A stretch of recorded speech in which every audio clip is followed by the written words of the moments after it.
Journalist Whitney Webb has been uncovering the deep state's connection to Jeffrey Epstein. And Jeffrey Epstein, it's just the beginning, just the tip of the iceberg. In this wide-ranging interview, I sat down with Whitney Webb to discuss not only Jeffrey Epstein, the Clintons, but the deep state mechanism and the mafia that runs all of it. Here's that interview. Today we're speaking with journalist Whitney Webb. She is the author of the 2-volume book on Jeffrey Epstein called One Nation Under Blackmail, the Sordid Union Between Intelligence and Crime that gave rise to Jeffrey Epstein. Whitney Webb, welcome to the show. Hey, it's great to be here. Thanks so much for having me on. My pleasure. Now, I first learned about you, I think like over a year ago. You were doing an interview with Catherine Austin Fitts. And at the time I tried to get you on the show, but you said, I can't right now. I'm knee deep in this research on this Epstein book.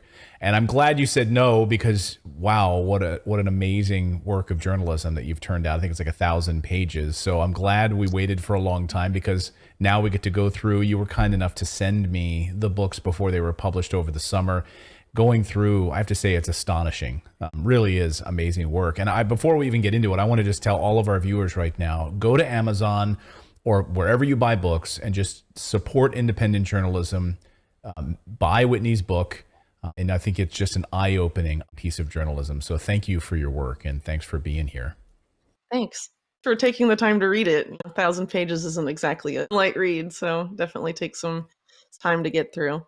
And it's dense, but it's incredibly important work, and just take it in chunks. And I think it's so transformative. And I think this is maybe something that we should have our college kids reading books like this, because it wasn't until I was much older before I really started to dive more deeply into American history and understood. I was a history major, but the alternative history and looking at how we've been lied to about a lot of these issues. So I think that this should be maybe standard reading for a lot of people to see how the machine actually works.